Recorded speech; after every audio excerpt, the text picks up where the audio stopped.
Happy Monday, everybody. Welcome back into another edition of Prime Sports World. We're coming to you after an exciting, I guess maybe semi-exciting action on the Sunday night on the gridiron there in the National Football Weekend. We're going to break down the action so far in week number 3. Of course, been David on point. Right there is Mr. TJ Hopkins. If you're looking for consistent content on Facebook, YouTube, Twitter, Twitch, you've come to the right place. We go live basically every single day, bringing the most up-to-date content. I've also shared the StreamYard link into all of the places. So if you want to join us and talk a little NFL action, what your team did on week number 3, more than welcome to do so. But yeah, let's and also please like, share, and subscribe to the podcast so we can continue to bring you guys good content. Because as I mentioned, go live every single day. TJ, what's up, man? Happy Monday, buddy. How are you? It's Monday. Yeah, so you're doing fantastic. It's Monday. Who likes Monday? No one likes Mondays. I usually get like the worst sleep on Mondays for whatever reason, because I usually do a number on my sleep cycle on the weekends, and my body never recovers from it. Like it usually takes a day for my body to like okay, so weekday Dave hates weekend David. For real. Yeah, I'm sure it does. And I didn't go to the gym today, so I'm still wearing like the black shirt that I was wearing to work. I kind of look like Malachi Black from the AEW. Kind of, you know what I'm talking about. Where he used to wear that all black dress shirt. What's up, David Henderson? Welcome to the show, man. You Bucks and Brady crying. Yeah, they are a little bit, yeah. Bad. We'll get to it. TJ, stuff that stood out to you week number 3 before we get into each individual game. The Bucks missed Mike Evans and Chris Godwin. And Julio Jones and Rob Gronkowski and all their offensive linemen. Well, I was just going to leave it at Mike Evans and Chris Godwin because Gronk's not coming back. Julio is what he is at this point. The Raiders. Yeah, they got one good game out of him. That was all he had in the tank. The Raiders can't figure this thing out. They probably are the most disappointing team by far. The Bears are 2-1. It's an ugly 2-1, but it's 2-1 nonetheless. It's a 2-1 with our offense not playing well at all. Exactly. It's an ugly 2-1, but it's 2-1 nonetheless. The Bills Dolphins game. If I forgot who caught the last pass, but if he literally just runs Isaiah McKenzie. If he literally just runs straight up instead of trying to go from the middle of the field to all the way out of bounds, they get enough, just run straight ahead. They get enough time to set the play and spike the clock for. I'm not so sure. I think it would still have been close. No, they do. If he literally just runs to the those. Oh, what's up, CEO of Prime Sports World, Mr. Israel Rivera? But yeah, we'll talk about that game here in a minute. Izzy, stuff that stood out to you week number 3 before we get into each individual game. Man. Jalen Hurts is amazing, man. Of course. Jalen Hurts is amazing, man. That's all I got to say. And the Raiders are not who we thought they were. That's another one. I saw some. I was watching a Chat Sports video just before I came into the show here. I dabble in Chat Sports. I don't necessarily love the content they put out, but they're like talking about him getting fired. Josh McDaniels getting fired before the season's over. Like, dude, you're crazy. They're not doing that. If anybody should get fired, it's them damn Denver Broncos, like you said, David. Man, move all at midfield and fire them Herm Edwards style. Yeah, that's another takeaway. I need y'all to kill, and y'all know that y'all I'm talking about. I need the media people. I need y'all to kill Russell Wilson the same way y'all kill Justin Fields. I get why Justin Fields is playing bad. I really do. Russell Wilson has. The offensive line isn't good. The wide receivers are unexperienced, not good. Right, Russell Wilson has no excuses. It shouldn't. They scored 11 points, and 2 of them came because what's his name ran out the back of the end zone. Yeah. Not to mention, everybody was like, oh, they were like everybody kind of forgot all of a sudden, hey, they sucked all game, but you scored a touchdown on that one drive. All is forgiven. But let's get into it. Let's start in Thursday Night Football. We had the Steelers going into whatever that stadium's called there in Cleveland, Ohio, with that elf in the middle now. Brownie the elf, man. Whatever, man. It's not a good logo. They shouldn't have it. Cleveland wins 29-17. Pittsburgh, Mitchell Trubisky, 20 of 32, 207, no touchdowns, no picks. Najee Harris, 15 carries, 56 yards, and a touchdown. Mitchell Trubisky also had one on the ground. Deontay Johnson led the team in receiving yards, 8 catches for 84 yards. George Pickens had one of the nicest catches you'll see all this entire season, but he only had 2 other catches for the entire game. And for some reason, Pittsburgh decided not to get Pat Freiermuth involved until the last drive of the game, where the game was already basically over. And then on the Cleveland side, Jacoby Brissett, very efficient here. 21 of 31, 220 yards, 2 touchdowns, no picks. Nick Chubb was, again, a big-time factor in the running game. 23 carries for 113 yards, averaged 4.9 a clip and a touchdown. Amari Cooper had a good game here, 7 catches for 102 yards. And finally, David Njoku finally decided to, hey, remember me? I'm good at football. 9 catches, 89 yards, and a touchdown. There was one point in the game where he caught everything was thrown to him. 9 catches, or it was like 8 catches in a row. He only hit 10 targets in the game, only dropped 1. And yeah, they did have a garbage defensive touchdown on that crazy lost fumble that ended up in the end zone, which I actually played against that. I know, TJ, don't just calm down. I didn't realize at the time, but I was playing against that defense in a fantasy league, and yeah, I was annoyed that they got 6 points basically for free for literally nothing. Anyways, I still won, so it's all good. Okay, how about we say the fantasy talk for the fantasy show? I'm just saying it probably turned a lot of fantasy matchups around. I mean, probably a lot of people started losing. Yeah, again, we say the fantasy talk. Anyway, so let's break down the game. I'm just gonna need them to stop Steelers people to stop blaming Mitch. Mitch has nothing to do with your defense giving up 172 yards on the ground. That's not his fault. But he's the fact that he can't. The fact that he's not being offensively efficient right now is like the fact that they have to be on the football field a ton. Like if he was able to put some drives together, they wouldn't have to be on the field as much. Okay, that goes hand in hand though. I get like that. That's the offense. Like if you are not using him to his strengths, if you're not putting him in situations to be successful, and I get it, not getting the ball in Pat Freiermuth's hands until like the last drive. That's not putting Mitch in the best case scenario to be successful. But if I'm the Cleveland Browns, I'm taking Pat Freiermuth away. Like I get it, Deontay Johnson's nice. George Pickens had one of the best catches we're probably ever going to see. But the report, at least this season, like he has it, but it seems to me like after 3 games. Although I know this backtrack, but did you see that catch by Marquez Callaway? Holy cow! We'll say that when we get to it. But it's if I'm going in and I'm playing the Steelers, it feels like Mitch has more of a rapport, or he's more comfortable with throwing to Pat Freiermuth than he is to anybody else on that team. So goal number 1 is to take him away. Najee Harris is hurt right now, so I don't really have to worry about him running roughshod over me. Like that's he hasn't had a good game since week 1. It's true. Also, welcome into the show, Kristen Simpson of DailyBlitz.blog. Welcome into the show, man. We were just talking about Thursday Night Football. I'll let you jump in after I let Izzy have his 2 cents.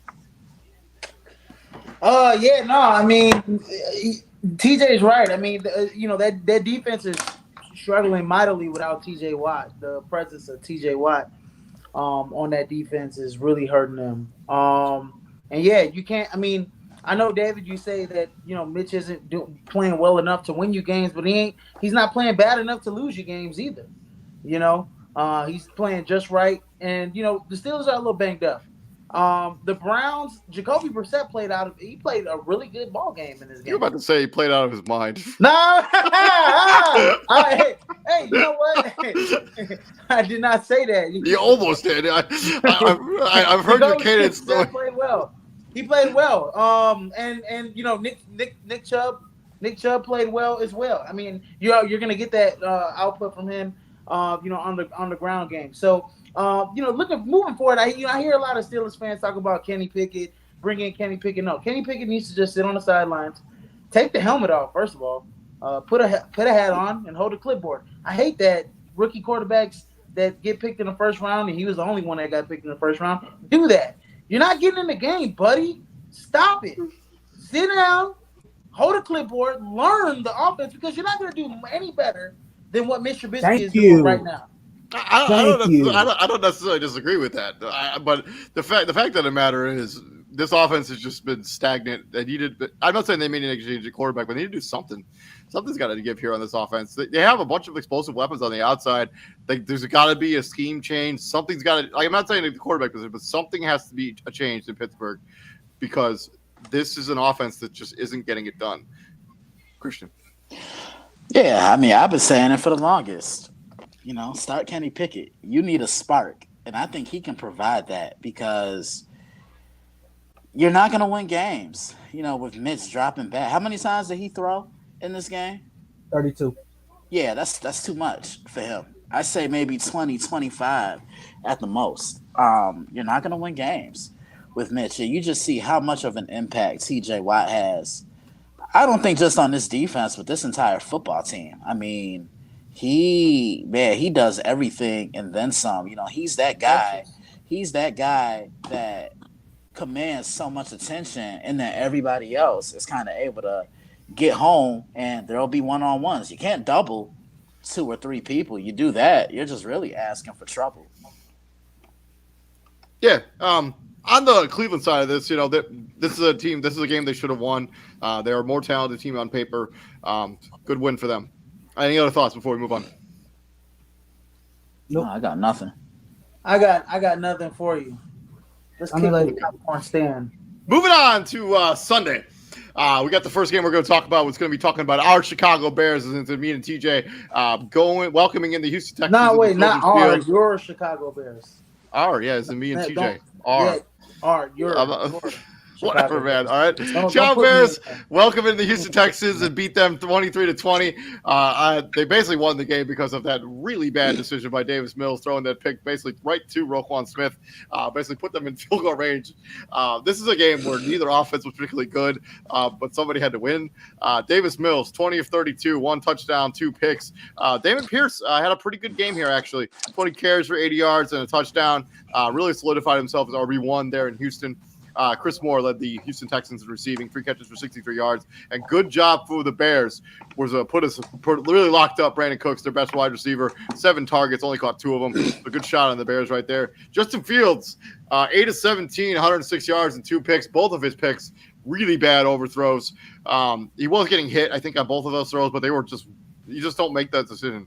Khalil Herbert filled in for the injured David Montgomery. He got injured in the first quarter, did not come back, played well. 20 carries, 157 yards, 2 touchdowns. Cole Kmet led the team in receiving yards, 2 catches for 40 yards.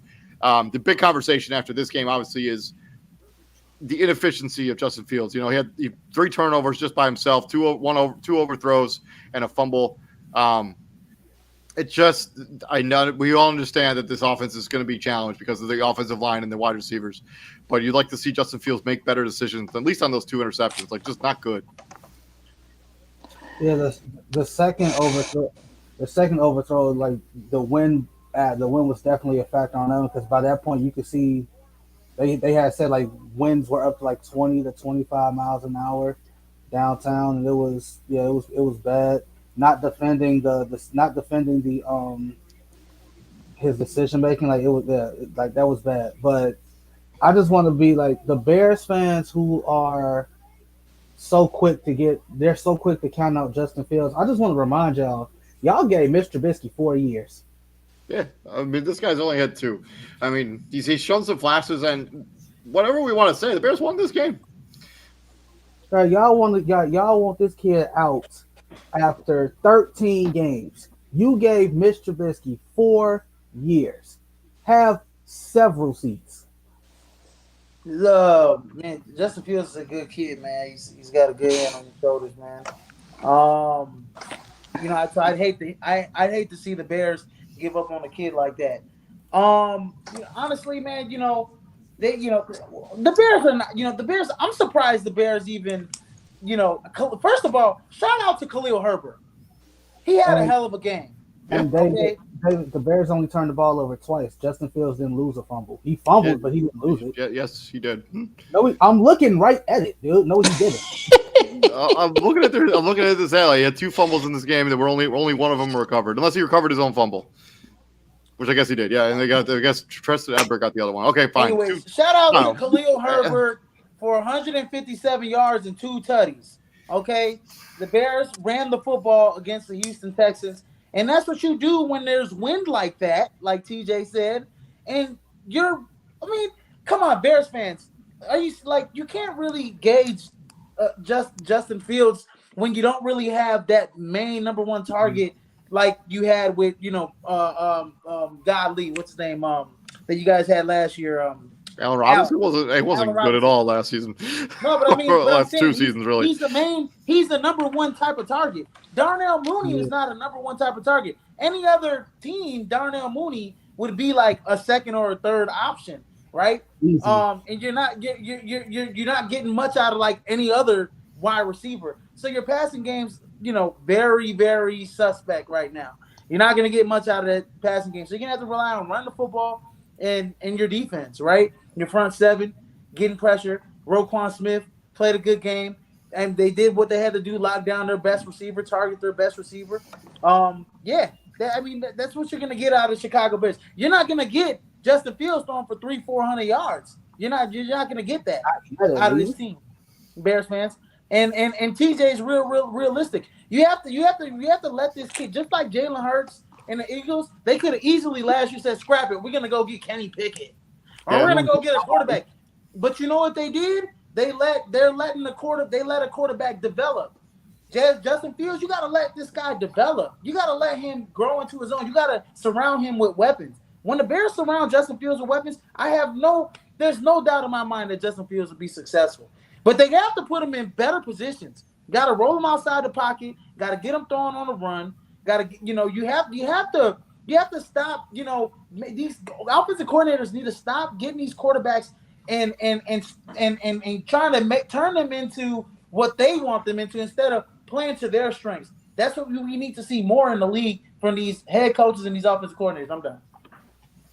Well, I think he's pretty spot on. Christian, go ahead. Yeah, this was definitely a sloppy game. You knew it was going to be low scoring. That was an awful throw from Davis Mills.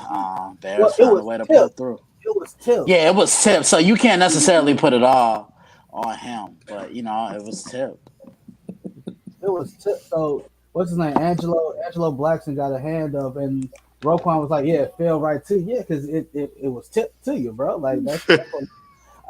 It also seems like Lovie Smith still doesn't know when and when not to challenge that. Like he challenged one of the fumbles that was like Justin Fields' knee was clearly down, right? Like that's you listening to your players, like yo, like no, like that ball was like no, dude, you're down. So that cost you a timeout. All right, then you. Did you lose both challenges this game? Or just that one? But I don't remember. But it doesn't matter. But that was a bad challenge. That was a bad challenge. Like you don't challenge that one, all right? So now you're Houston. You're 0-2-1. You probably.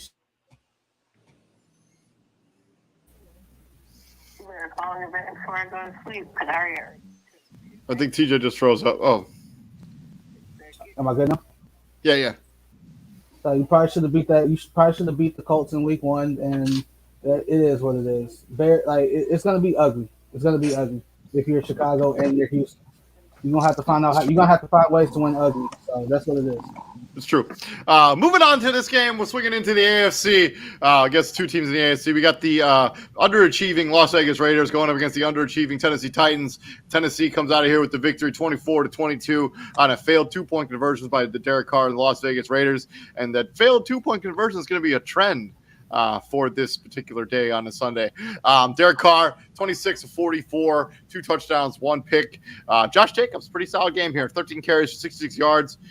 Mac Hollins caught the lone. Devontae Adams and Mac Hollins caught the touchdown passes for the Raiders. On the Tennessee side of this, they really needed to win this game in a bad way. Ryan Tannehill, 19-27, 1 touchdown, 1 pick. Derrick Henry finally looked a little more like Derrick Henry. 20 carries for 85 yards and a touchdown. Ryan Tannehill had a rushing touchdown as well. Jeff Swaim had the lone receiving touchdown for the Tennessee Titans. Robert Woods pitched in 85 yards through the air as well. Thoughts? The Raiders are soft, plain and simple. And there's somebody that I know. He wants to look. I'm not even about to be professional. I'm about to be straight ignorant right now. He talks all that shit, and his team is 0-3. Look, I'm just saying. He talks all that shit just for his team to be 0-3. Okay? It's okay. We'll let it slide. Look, David. look, cause I'm sick of him. And CJ knows what I'm talking about. Hey, if any kids are listening, earmuffs, kids. Yeah. Look, okay. Izzy, like you once saying the same stuff we was coming up. Come on, man. Knock it off. Realistically, I'm almost in tears here. but realistically, this is the reason why I said the Raiders were gonna finish at the bottom of the barrel in the AFC West because they don't have a defense. Plain and simple, they do not. Outside of think about it like this: from a personnel standpoint, outside of Max Crosby, who scares you? On that, they don't have corners that can cover. They don't have safeties that can cover ground. The Raiders suck. Like plain and simple. Rock Yasin's a nice player.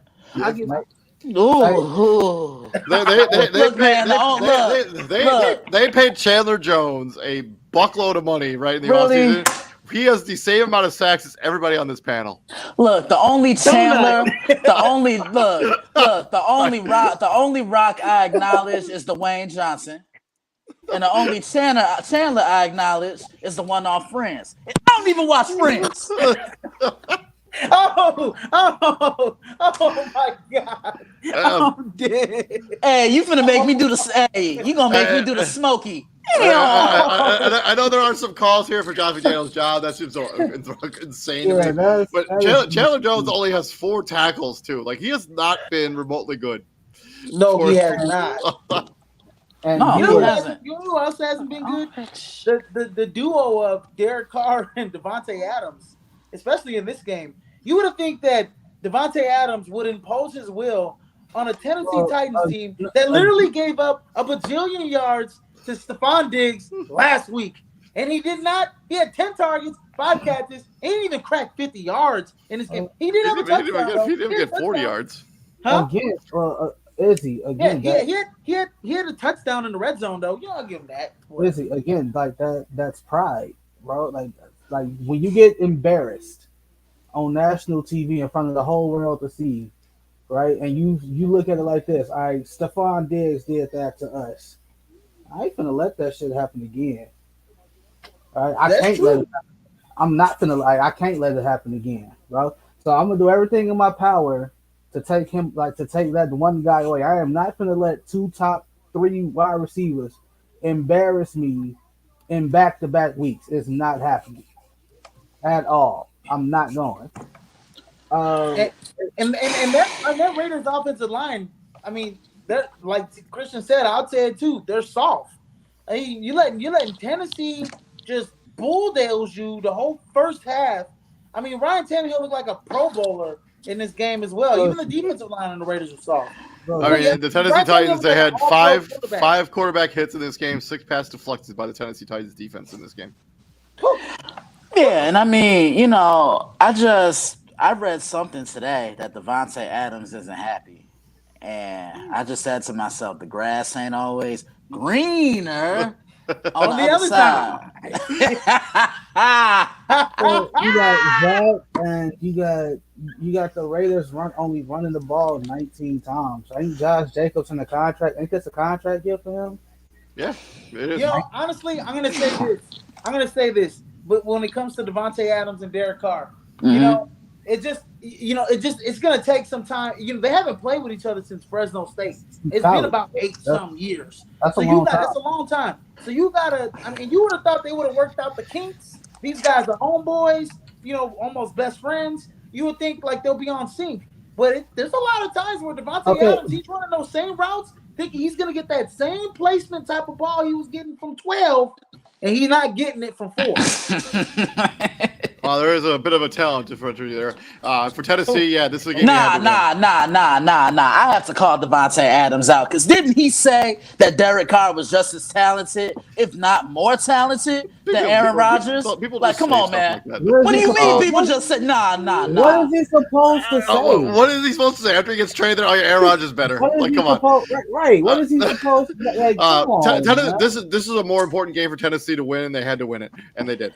Moving on, staying in the AFC, also the South going up against the West, and another AFC South team coming out with the W. That's going to be a recurring trend this week so far in the NFL. Or actually, I don't remember who the Texans they play the Bears.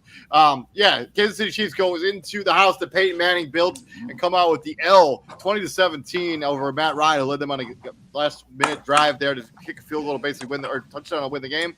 Patrick Mahomes, pretty mediocre, pretty pedestrian. 20 of 35, 262, one touchdown, one pick. That pick did come towards the end of the game. He led this team in rushing, 4 carries for 26 yards. Travis Kelce had the lone receiving touchdown. Juju Smith-Schuster had a good game here, 5 catches for 89. On the Colts side of this, Matt Ryan finally looked like the Matt Ryan of old, or like the Matt Ryan of 5 years ago. 27, 37, 222, 2 touchdowns. Jonathan Taylor, 21 carries for 71 yards. And Michael Pittman Jr., 8 catches for 72. Jelani Woods, the rookie out of Virginia, tight end, had both touchdowns for the Colts. Alec Pierce had a couple big catches down the stretch there. He did have a catch that put them in the position to get that touchdown at the end. Mm-hmm. Yeah, I mean, I just thought the Chiefs' play calling was extremely questionable because there are some calls. One thing, Izzy and I talk about this all the time. If it's third down and short, stop trying to be cute. Man up, run the football. And I saw that a lot from Kansas City yesterday. Trying to go over the mid. Like, nah, if it's third and short, run the ball. Come out in a jumbo formation. But their lead running back, that's another thing. 7 carries for 0 yards. That's another thing. Player. And you guys know where I stand with this. They have to get cute. Yeah. When your running back's averaging 0 yards a carry, and he hasn't carried it 0 times, you got a problem. But then I look at that field goal call, that fake. Take the points. I thought that was the determining factor in the game, and that gave the Colts new life. And Matt Ryan threw one of the best passes I think I ever saw him throw because he put it right in a position where only Woods could get it. I think it was like a 5'10" or maybe even a 6-foot corner on him, and he just put it right in the window, only to where his guy could get it. I was also saying I can't wait to see what Juju looks like in this offense more when they target him a little bit more, and he looked comfortable. I think you just have to keep feeding him the ball so he can get a little bit more acclimated within this offensive scheme. And Kansas City Chiefs very much missing Harrison Butker for sure. Yeah. I mean, I'll give the Chiefs defense some credit. Like, they didn't look bad because we know they can be inconsistent at times. I mean, they only gave up 20 points and they were in control. This Colts defense looked awesome in this game. Like, yeah. Even without Shaquille Leonard, the leader of their defense, they still only limited this offense to 17 points. It's pretty impressive. Yeah. And as I mentioned during the prediction show, I mean, desperation is a powerful drug. The Indianapolis Colts, this is their season. If they didn't win this game, it was basically over. Yeah. I'm going to say this, man. Indy, I'm going to piggyback off of that. Indy played more physical in the trenches in this game, right? Ran the ball with more purpose. Made the game a little easier for Matt Ryan, with his passing plays. And he made, and he threw, like you said, we're going to bring up Alec Pierce. He had 3 catches for 61 yards. Jelani Woods had 2 touchdowns. These are guys, young wide receivers. Michael Pittman Jr., 8 receptions, 72 yards. Hey, these are guys that, Matt Ryan is still kind of learning how to, play with in a way, right? 3rd game with the Indianapolis Colts. So, I like the fact that they got back to the basics.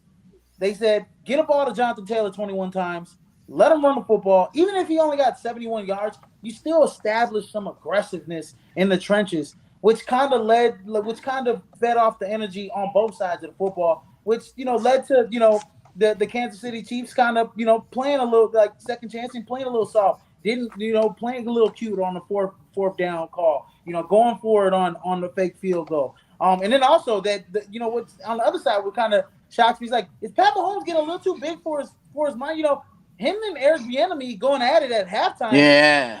I don't get that. You don't. Well, want to I show mean, that. if you're, obviously it's a bad look. I mean, you wait till they get to the locker room to have that kind of conversation. But like, if you're Patrick Mahomes, you have some time left on the clock, and you're going into halftime. Wouldn't you want to put something on the board? I know they're just coming off a really bad play on first down where they didn't get much done, and they have to go the whole way of the field. But if you're Patrick Mahomes, you got to think like, I can get this offense down the field and score before the halftime. Like, I understand where he's coming from. That Indianapolis, this has kind of been the blueprint for beating the Kansas City Chiefs over the last couple of years. Dominate time of possession, you usually win. They beat them by basically almost 8 minutes of time of possession. That's how they won the game. Yeah, and they've always played Indy tough these last couple of years. I don't know what it is. They can, like you just said, David, they can slow the game down, control the clock, and what's the best remedy against a quarterback like a Patrick Mahomes? Keep him on the sideline. That and what's his name? Your Lost TJ there for a second. Let's move it on to the battle of the AFC, the top of the AFC East. We got the 2-0 Buffalo Bills going up into Hard Rock Cafe, taking on the 2-0 Miami Dolphins. And Miami kind of squeaks out a victory here, 21-19 over the Buffalo Bills. Josh Allen, 42 of 63. 400 yards passing for 2 touchdowns. Josh Allen led the team in rushing, 8 carries for 47 yards. Devin Singletary and Isaiah McKenzie had the receiving touchdowns for the Buffalo Bills. Miami side of this, 13 of 18 for Tua with a touchdown. A little bit of controversy about whether he should have been allowed to come back into this game or not. That's kind of a conversation for another day, another time. But we'll kind of touch on it here briefly. Let's talk about Tua. Do you think he should have came back in this game, yes or no? No, not at all. He was woozy, man, and that was a late hit. And and the fact they want to say it was a back injury, like, nah. I'm calling shenanigans too. I don't think he should have been allowed to come back into this game. Nah, he shouldn't have been able to come back. He got up like a boxer, just got knocked down, Yeah, I don't think he should have been allowed to come back in this game. And then on the rushing side of this, 6 carries for Chase Edmonds with 2 touchdowns, 21 yards. Jalen Waddle, 4 catches for 101 yards. And River Carcraft had the lone receiving touchdown. Yeah, Craycraft, sorry. Had the lone receiving touchdown for the Miami Dolphins. Tyreek Hill, kind of quiet here, 2 catches for 33 yards. By all accounts, this is a game that Buffalo should have won. They had 497 total yards of offense, 212 for Miami. They had 40 minutes of offensive possession to 19-20 by Miami. They had double the first downs of Miami. This is a game that they should have won, but for some reason didn't. Yeah, the problem I have, and Izzy and I talk about this all the time too. Izzy, you know where I'm going. Josh Allen threw the ball 63 times yesterday. Oh yeah.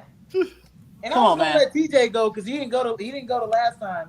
But they ran out of time, man. Like, if Isaiah McKenzie really catches that last pass, if he literally just turns upfield instead of trying to run out of bounds, he gets tackled right then and there because everybody's literally right there. By him trying to run to the sideline and get out of bounds, he literally had to throw the ball to the ref, and everybody had to scramble to get into place. When all you have to do is just turn upfield, get your necessary little 5 yards, get tackled, fall down, whatever, and then down the ball right there with like 2 seconds left. And then you try to kick the walk-off field goal. But Miami blew this game. Like, they did everything in their power to lose this game. Right? You were better off like that, like the butt punt. Like, I don't think there's anyone that's ever been happier for something involving somebody's butt other than Mark Sanchez. Because no one's going to talk about the butt fumble no more. It's the butt punt. Right? Yeah, a lot of very embarrassing. A lot of embarrassing plays in the history of the NFL were kind of redone this weekend for sure. No, piggyback off Christian, I let you go after what you finished. They threw the ball 63 times, man. When the hell is this team going to say, okay, let's reel back about 20 passes and let's run the ball about 20 more times, right, Christian? I mean, they did run the ball 23 times, which is for a Buffalo team. Let's run the ball. Josh Allen was the leading rusher. What do you mean they ran the ball? They ran it 23 times. And Josh Allen was the leading rusher. They threw the ball 3 times more than what they ran it, David. I know how math works. See, nah. You need to take your ass to grandma's house. I'm just saying. I mean, this is what Buffalo's going to do. I mean, you either get on board or you don't. I mean, they're not going to. They're not running the ball. They're gonna live and die by Josh Allen. And when you live and die by Josh Allen, and you're in like the 90-degree toaster that is Miami, and all your players are passing out with he's exhausted, and your whole defense is hurt, this is what happens. This is why you. This is why they in the playoffs they play like this all regular season. And then in the playoffs, when they get in the playoffs, they want to do this crap. And then they lose to the Kansas City Chiefs or whoever the hell else they play in the playoffs in the NFC Championship game. Or the second round. Nothing is going to change. This is how Buffalo is going to run. They're going to. If Josh Allen can't win us the game, we're not winning it. That's exactly what's happening. You have two solid running backs. I mean, Devin Singletary and Zach Moss are more than capable to get, 12 to 15 carries a game each. Am I not lying? You're right. I don't disagree with you. Devin Singletary showed last season down the stretch that if you rely on him to be a rock steady running back, he can produce good numbers. But this is just the way Buffalo's going to be, man. It just is. And then you got James Cook. You just added James Cook, one of the better running backs out of college football. And he's a north-south runner. I mean, I just don't get these guys, man. Dropping back 63 times is not going to win you. It's not going to win you a championship. It's going to win you a lot of games in the regular season, but it's going to win you a championship. Again, they ran out of time. Right? They did everything. They get the clock this. They win the game. I mean, if it's not 90 degrees and you have like fans in the air like after every play, like Stephon Diggs was like passing out after that was it couldn't have been easy to play in these conditions. And not to mention, they're down like 5 of their starters on defense. Yeah, and they still only, gave up 19 points to one of the better offensive teams in the league. So, for Buffalo, it's going to be fine. Miami, kudos. This is a good win for them. I still think that there's no way Tua should have been allowed to go back into this game. If they stick with Teddy Bridgewater, do they win this game? Probably not. No. Hell no. But at the end of the day, you got me. Yeah, go ahead. I think he froze again. Oh, there he goes. You have a lot of banking on Tua. If Tua gets hurt, you're done, dude. So I would rather, and it's only the 3rd week of the season, bro. You don't need. So because imagine if that hit to the head. Imagine if that was worse, right? Yeah. Yep. Come on. And that was a Bush League leg hit. It was pretty bad. It was. Moving into the NFC, we got a matchup against the black and blue division, the NFC North. I got the Detroit Lions going into U.S. Bank Stadium there in Minnesota, taking on the Vikings. And, Minnesota coming out with the last-second win to win this game, 28-24. Jared Goff, pretty good game here, 25 of 41, 277, 1 touchdown, 1 pick. Jamal Williams led the team in receiving yards and rushing yards, 20 for 87, 2 touchdowns. And then T.J. Hockenson had the lone receiving touchdown for this Detroit Lions. Amon-Ra, Brown St. Brown, another good game, 6 catches for 73. And Kirk Cousins pulling off the miracle with a rabbit out of his hat with that last-second touchdown there at the end of the game to K.J. Osborne. Kirk Cousins, 24-41, 262 touchdowns. Dalvin Cook, 17 carries for 96 yards and a touchdown. Got hurt in this game, but did not return. Alexander Mattison scored the other rushing touchdown for the Vikings. And then K.J. Osborne and Adam Thielen scored the touchdowns for the Vikings. Adam Thielen was so open on that play. I'm not sure what was even the coverage scheme for real on that Adam Thielen touchdown. Yeah, that was just the Lions being the Lions. Or it could have been or it could have been excellent play design. They'll have leads, and then they'll let the opportunity slip from their hands because that was a game they should have won. But hey, yeah. So they should have never went for it on 4th down. They should have actually tried to attempt to kick a field goal there too. If they're just going to give it up, they should have kicked the field goal there too. And if they would have made it, maybe it would have gave their kicker some confidence on the second try. In that 54-yard field goal. They should never have tried that field goal. That's a situation where you punt and you make them go. You make them go to the length of the field to try to beat you. Bottom line, you was up 10. And that's because this is the other thing. Even if the Lions make that field goal, they still lose to a touchdown. Adding a field goal to your score does nothing for you. You might as well just kick it deep, force them to go the length of the field. I totally agree. I totally agree with that. But that's not the point though. You were up 10. Yeah. You was up 10. Yeah.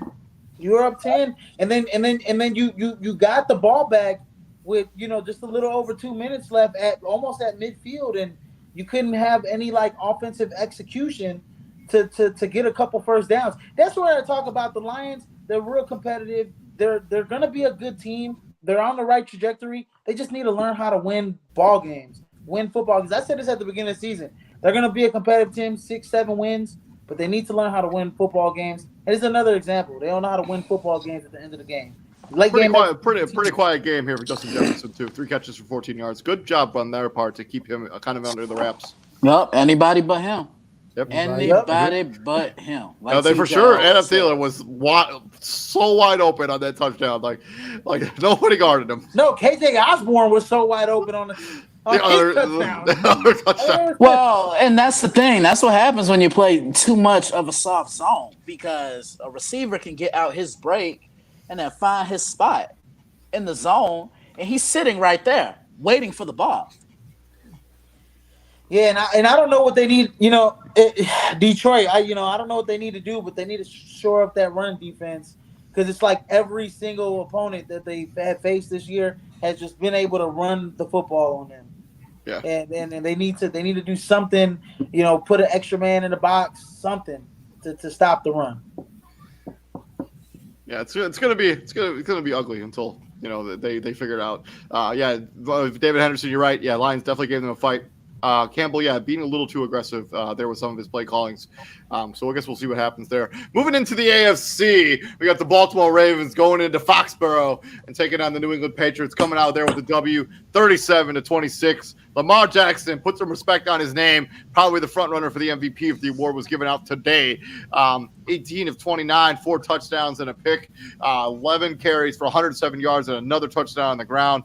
Mark Andrews had 2 receiving touchdowns, along with Josh Oliver and Devin Duvernay had receiving touchdowns this game. Mac Jones, on the other hand, may have had his worst game as a pro. 22 of 32, 321, 3 interceptions this game. Got a nasty injury, high ankle sprain. It's unlikely he'll play next week or even probably the next couple games. They did score 3 rushing touchdowns in this game, one by Ramondre Stevenson, Damian Harris, and Mac Jones. Devontae Parker dusted him off. 5 catches for 156 with the leading receiver for the New England Patriots.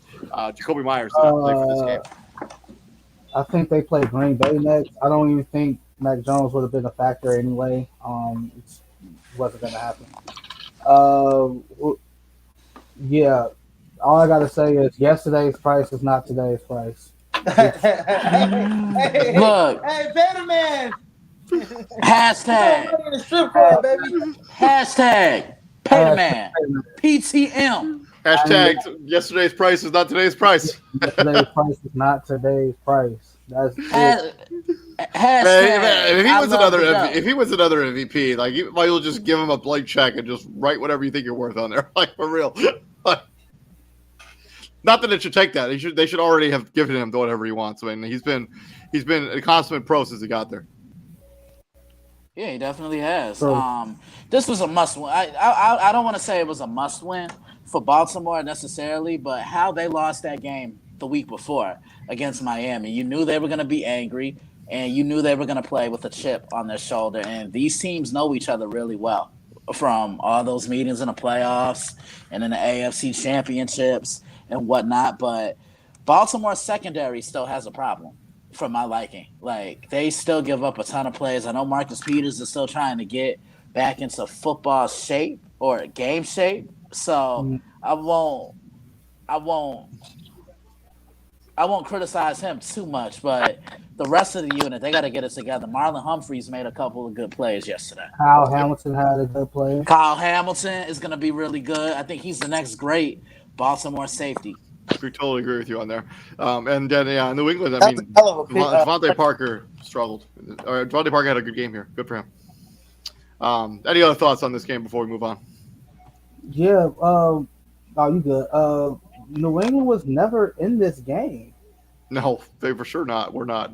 Right? Like, they had some moments. They had a couple moments where, like Mac Jones was like marching down the field, but then he just made that mistake.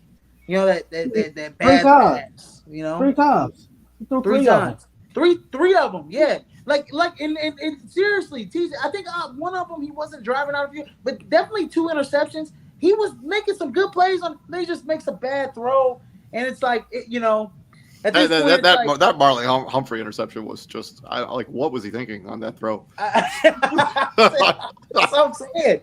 I just think Tom Brady was, Tom Brady before he left New England had the same issues. Like, you don't got enough around me. You don't got enough around Mac Jones to even warrant you don't even have a play caller. Belichick's trying to rewrite the script there. Moving on to the back-to-back beatdowns we're going to talk about right quick. First, Cincinnati going into East Rutherford, New Jersey, and putting the spanking on the New York Jets 27-12. Joe Burrow finally got back right, 23 of 36, 275 and 3 touchdowns. Samaje Perine, actually the leading rusher for the Cincinnati Bengals, 9 carries, 47 yards. Tyler Boyd, Jamar Chase, Samaje Perine all had receiving touchdowns for the Bengals. On the Jets side of this, and we kind of saw the side of bad Flacco finally show up. 28 of 52, 2 interceptions. Hall was the leading receiver for the rusher for this team, 8 carries to 39 yards. Tyler Conklin, leading receiver for the New York Jets. So if you like Tyler Conklin, he's been pretty good here. 8 catches for 84 yards for him. No touchdowns, though. You were about to make a fantasy reference. So good. Sure was. Uh-oh, TJ. Because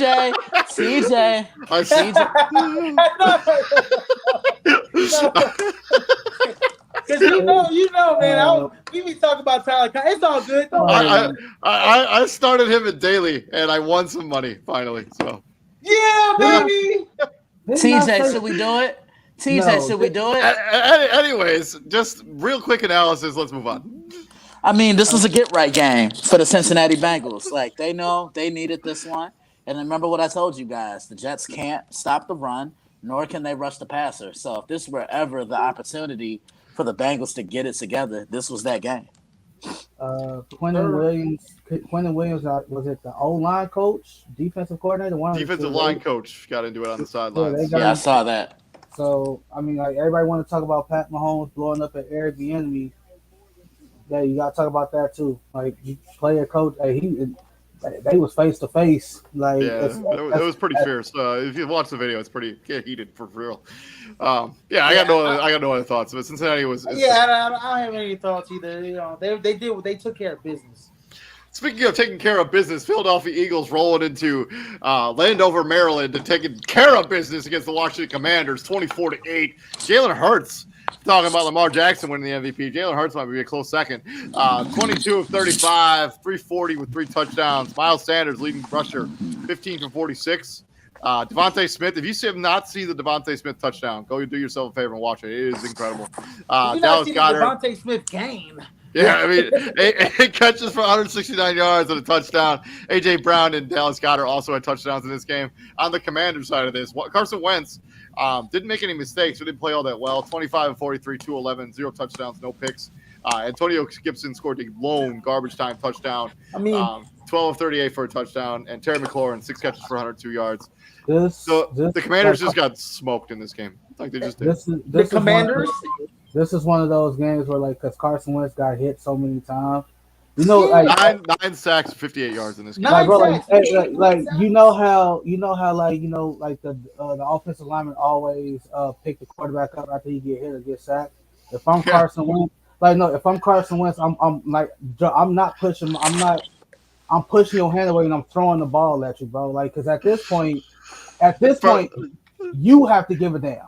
You got and David's gonna. You want to hear? Okay, real quick. So 9 sacks they gave up, right? 9 sacks. Yeah, that doesn't include the 17 quarterback hits that they allowed during that game. 17. Like that number is. I've never seen that number that high. Yeah, bro. So everybody want to kill Carson Wentz. Like, he sucks. I'm like, do you see what he has to work with? That offensive line is trash. No, David, I'm gonna a Seinfeld reference here. That line, quarterback treat the offensive line for dinner or something like that. No soup for you, my friend. No soup for you. I would love to see. No, seriously, I would love to see your favorite team's quarterback get up and play good after getting hit 17 times and sacked for 9. I would love to see that. All right, so it's something right now. Dallas just I'm fumbled. gonna say Jalen Hurts. Okay, this year, Josh Allen, he better win MVP. Okay, because Lamar Jackson won one, and Lamar Jackson could probably. It's just like LeBron every year. He should probably win MVP, but they got to find players to give it to. Well, this year, Josh Allen should win MVP, but Jalen Hurts, he's MVP. MVP. You got to get on the MVP train, but he ain't gonna win the MVP. You got to take a backseat to Josh Allen first this year. But man, he sure as hell is playing like an MVP this year, man. There is no reason to believe that he could win the MVP this season. The Philadelphia Eagles are here; they're not going anywhere. Yeah. Just to kind of segue off of David's standpoint, we knew they could run the football, and we knew they could play defense. It's the passing attack now, and the fact that they're getting Devontae a little bit more involved. I mean, the catch he made where he jumped up over that guy and pretty much mossed him. Look, you can't get done in your own crib like that. I'm just being honest. And that's what 1 second left on the clock, on the play clock. And on top of that, AJ Brown just brings a toughness and he brings some depth to that Eagles offense because he can do a little bit of everything. You can get him a short pass. He's look. Devontae, in the course of 3 weeks, Devontae Smith went from having 0 catches to 8 catches for 169 yards and a touchdown. So, yeah, they're figuring it out. Staying in the NFC, but now we're going to go to an NFC South matchup. New Orleans Saints going up against the Carolina Panthers. And this game was not impressive if you're a New Orleans Saints fan. They come down with the loss 22-14 there in Carolina. Jameis Winston, 25 of 41, 353, 1 touchdown, 2 picks. Alvin Kamara coming back off that. I think it's a rib injury that he suffered. 15 carries for 61 yards. Chris Olave, another good game for him. 6 catches for 147 yards. I mentioned references at the top of the show. If you've not seen that Marquez Callaway touchdown, it is absurd. It didn't mean nothing because it was absolutely in garbage time, but it is a beautiful play. Jameis Winston also had 2 fumbles in this game that he lost. And Alvin Kamara also lost a fumble in this game. Hey, David, I'll wait till Wednesday to bag and boast about what I called last week. You know what I'm talking about. Baker Mayfield, on the other hand, did enough to win the game. 12 of 25, 170, 1 touchdown. Chris McCaffrey, 25 carries for 108 yards. Kind of a get-right game there for Mr. McCaffrey. Laviska Shenault led the Carolina Panthers in receiving yards, 20 catches for 90 yards and a touchdown on the 67-yard bubble screen that he took to the house. Wonder why Urban Meyer couldn't use him like that. Yeah. You know what? I'm gonna say this about Jeremy Chin is an elite player. He's getting into that upper echelon. You know, Jeremy Chin is really good. You know, and he was all over the field in this game. And you know, one thing I'll say about Jameis Winston, 4 touchdowns, 5 interceptions. You know, he's right on pace for 30-30. Yes, he is. You know, can't teach the old dog new tricks. Michael Thomas also got hurt during this game. Sorry, go ahead, TJ. Outside of the next game, this probably is the second most surprising victory of the week. Right, like with how the Panthers, 100%. Right, this is definitely the most surprising, second most surprising victory of the week. Jameis on pace for 30 for 30. Y'all rude. Y'all just rude. We're also not wrong. We're not wrong. You got 4 touchdowns. You got more interceptions and touchdowns right now. Y'all just rude. Albeit Chris Olave looked good on the deep ball. Jameis Winston's got to play better in medium pass game, man. Okay, that's starting to come predictable. Like Chris Olave deep ball, right? True. That's all they do with him. All they do. So like we saw it against Tampa Bay. Like every time they went deep, it was to him. And it's like, all right, so team, like every time a team plays the Saints, they're like, all right, if Chris Olave is on the field, put a high safety over him. There you go. 9 times out of 10, he's going deep. So we're gonna take that away. 5 targets for Michael Thomas. He got hurt before halftime, so at halftime. So yeah, he didn't play the whole second half. Not that they would have made literally any difference because this offense did not get anything going until that Marquez. I'm just telling you, if you haven't seen that Marquez Callaway touchdown, it is wild. I just looked at Izzy. You saw it? Yeah, Izzy, how you feel about the Colts quarterback situation? I'm kind of leaning that way towards the Saints quarterback situation. Just get somebody you can develop, please.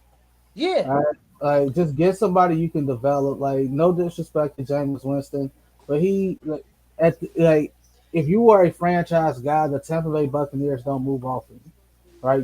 Like franchise guys stay with one franchise. That's why they are franchise guys.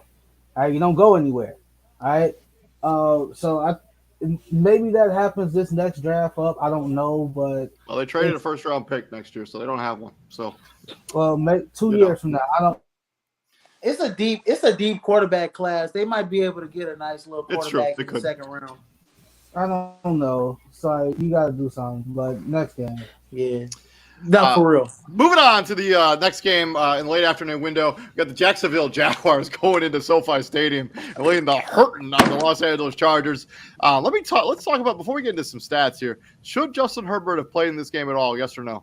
No, he Hell, shouldn't have. I'm gonna go no. No, he shouldn't have, and you can tell he was clearly affected. But give Jacksonville a ton of credit because I see a team now, David, that's playing with a lot more urgency and a lot more intensity and energy. You didn't see this under Urban Meyer last year. It's like, like what I said about the Giants buying into Brian Dable. These guys are buying into Doug Peterson. Remember, Doug Peterson won a Super Bowl not too long ago. So he knows, he knows a thing or two about winning. Yeah, quick rip through stats. Trevor Lawrence, 28 of 39, 3 touchdowns. James Robinson, 100 yards on the ground with the touchdown. Zay Jones, good game here, 85 yards and a touchdown. Kristen Kirk also had one in the air, along with Marvin Jones Jr. By the way, that Marvin Jones Jr. touchdown is beautiful, if you have not seen it. Justin Herbert obviously was affected by the rib injury, the rib cartilage. Actually, believe it or not, the Chargers still have the same doctor that gave that ejection to Tyrod Taylor. The same doctor is on that team. That's why okay, so last week I brought up that issue and you said, nah, it's not a big deal. That's a big goddamn deal, dude. I guess I didn't realize that he was still there. Like, yes, that's a big deal. This is the doctor I'm talking about that's being sued by Tyrod Taylor. He is facing a lawsuit right now, and he has his hands. Because all I know is that Justin Herbert.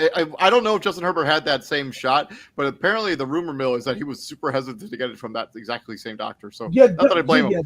You don't say. Anyways, nobody else really did anything for a while. Mike Williams had a touchdown. It was real nice in this game. But if I was them, look, Justin Herbert threw the ball 45 times. Now I know they were down a lot of this game. I would have let Chase Daniels go out there at halftime. Like there you go. There was literally they were literally some good money, backup money. I mean, he's the highest paid backup in league history. Put Chase Daniel back there. See if he can run. You ran the ball. You ran the ball what? 12 times? You didn't run the ball 20 times. You ran the ball 12 times. Like, what are you doing? Like, what are you doing? You dropped your quarterback back 45 times. I know you was down, but you dropped your quarterback back 45 times. They was throwing the ball early and often, regardless. It doesn't make sense to me. You could have lived with Chase Daniels for a week. Yeah, for sure. They should have absolutely rolled with Chase Daniels. On the Jacksonville side of this, good win for them. Probably this is Trevor Lawrence's most complete game as a pro. You got to see that talent with the Trevor Lawrence for sure. They have an identity now. They can run the football a little bit with James Robinson, and they have a nice little two. You throw Travis Etienne. He'll get that ball in the wildcat formation in the red zone. They got some packages for him. They play physical up front in the line. They set the tone early and often against the Chargers. They were running the football with some conviction. Any other thoughts? That's it. Just hope they can run nothing. Moving on to the from the AFC West to the NFC West, we got the Los Angeles Rams going into the big toaster there in Arizona, pulling out the W 20-12. Matthew Stafford 18-25, 249, no touchdowns, no picks. Cam Akers finally gets involved in the offense, 12 carries, 61 yards and a touchdown. Cooper Kupp, I think, was like his second rushing touchdown of his career, 1 for 20 yards. On the Kyler Murray side of this, 37 of 58, no touchdowns, no picks. James Conner, 13 of 39, no touchdowns. How did Arizona score? They kicked a billion field goals. Okay, got it.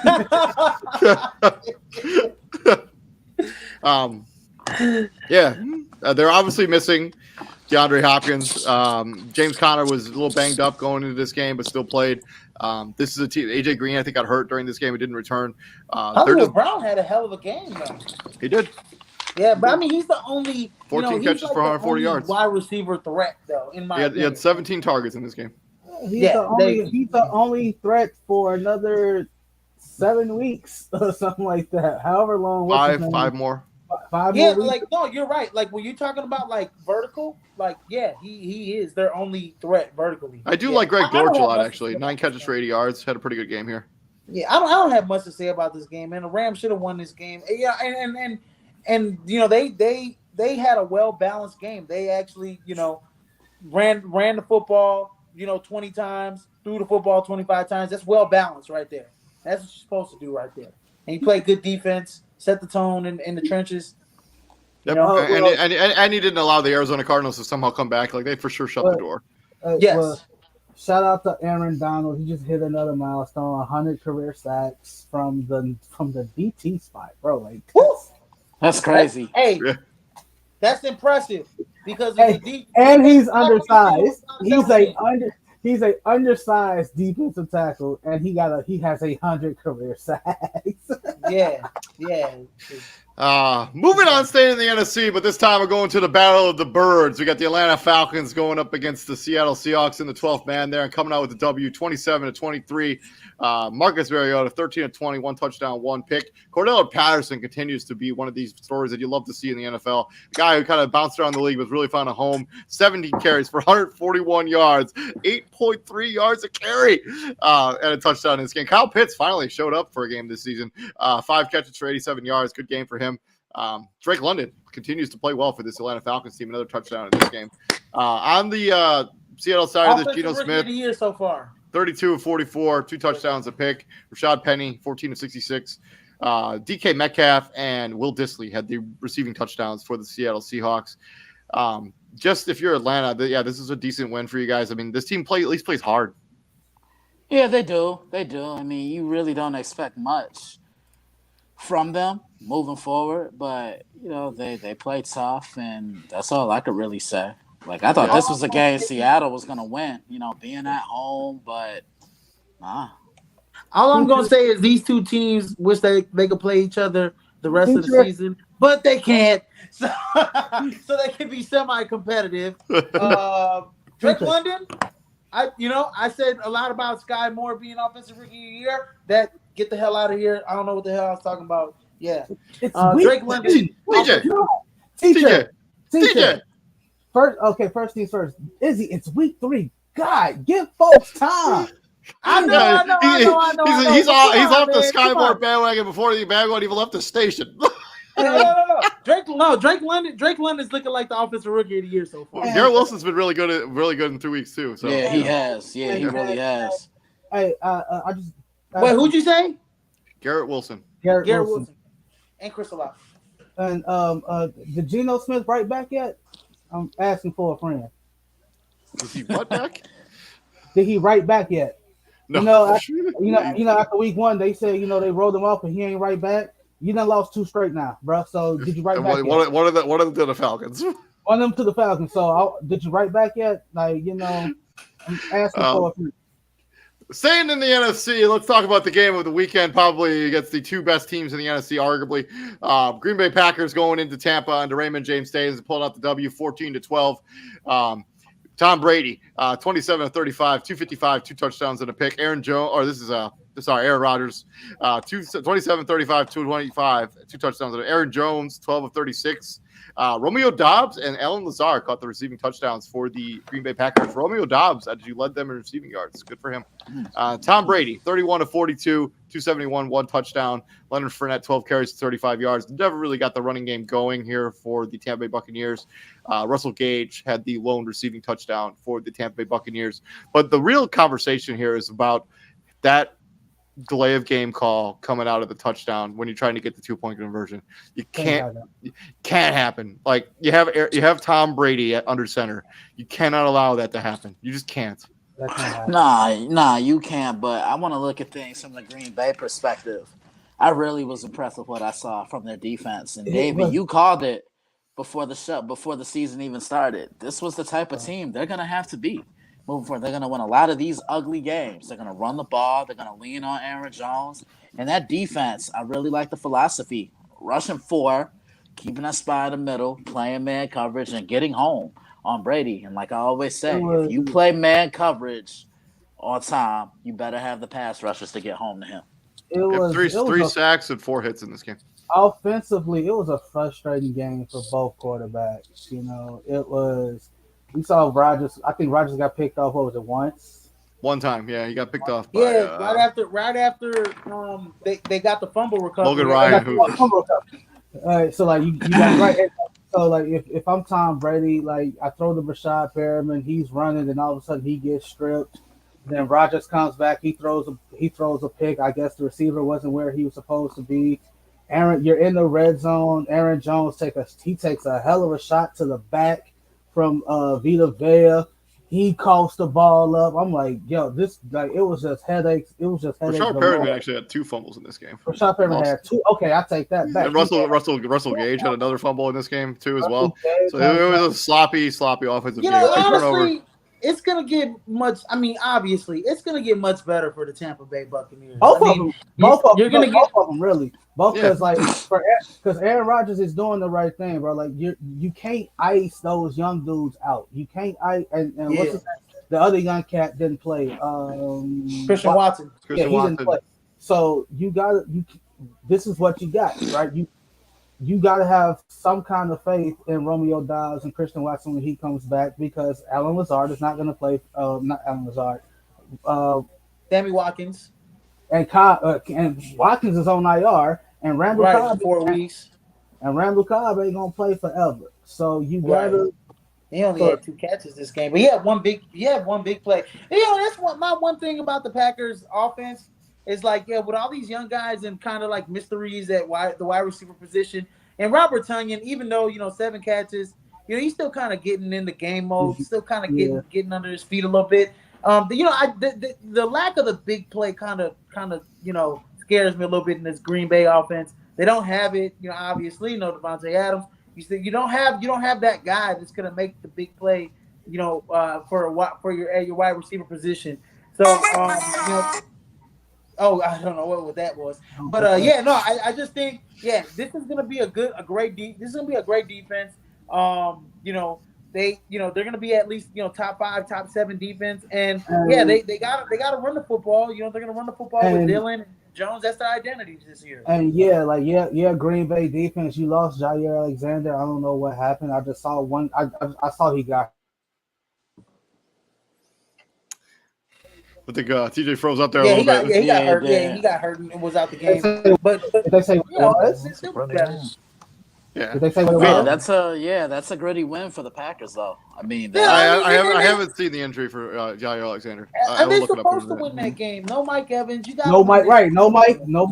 Like you. Top 3 wide receivers for the Tampa Bay Buccaneers did not play in this game. Yeah, you gotta win this football game. Moving on to the ugliest game probably of the entire weekend was the San Francisco 49ers going into Mile High and coming and letting them get beat by the Denver Broncos 11-10. Jimmy Garoppolo 18-29, 211 yards, 1 touchdown, 1 pick, and a safety play that let Dan Orlovsky sort of off the hook, where he sort of accidentally walked out of the back of the end zone. Those 2 plays are not at all the same. No. Dan Orlovsky is just way more embarrassing, but let him have his moment. Jeff Wilson, they're about the same. For sure, not even close, dude. They are. They're not, dude. Jimmy Garoppolo took like 1 step on, like it was literally 1 step. That happened. He was running like halfway Orlovsky was running for his life. Either way, you're a quarterback. Know where you are. Anyways, Jeff Wilson Jr., 12 carries, 75 yards. Debo Samuel, 5 catches for 73. Brandon Ayuk had the lone receiving touchdown. And then on this potent offense for the Denver Broncos here, 20 of 33, 184 yards, no touchdowns, no picks for Russell Wilson. Melvin Gordon III had the only rushing touchdown for this team. I said what I said. This is what I'm talking about. I said what I said. Oh no! Well, you know what, TJ? You're right. You're right. Like Russell Wilson needs to get put on the wall, and he needs to get. But Nathaniel Hackett and his coaching staff. This is why I go back to what I said earlier in the show. You're trying to make a quarterback that's a all-pro quarterback. You're trying to take him and make him fit into your system when you should be doing the opposite.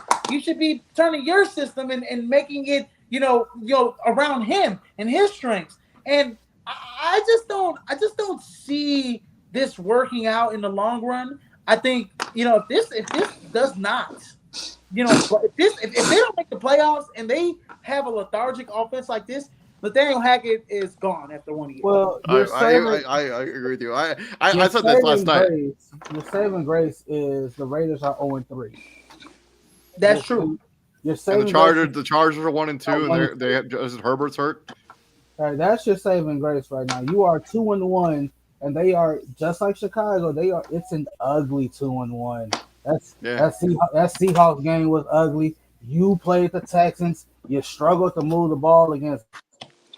I mean, you literally had one good drive in that game against Houston, just like you had one good drive in this game. Yeah, I think what I took away from this game was San Francisco last night showed me why they drafted Trey Lance, because the running game is only going to take you so far. When they needed that big play, Jimmy G couldn't deliver. Yeah, the defense kept them in the game, and I know they lost Trent Williams on that offensive line. He's one of the maybe 2 or 3 best offensive linemen in the league. Denver, yeah, they need to open up that playbook and let Russ cook. You're trying to keep him under center. You're trying to turn him into something he's not. Nah, let him extend plays. Let him move the pocket. Let him make throws on the run. Because you saw when he did that yesterday, the Broncos woke up, right? Now, yeah. I'm just saying. I think, going back to Jimmy G, he's never been that guy that's going to make the big throw down the field, right? He's more of a medium pass, kind of intermediate passing game kind of quarterback, game manager kind of quarterback, real accurate. But getting George Kittle back, finally, it might open up the offense just a little bit for San Francisco.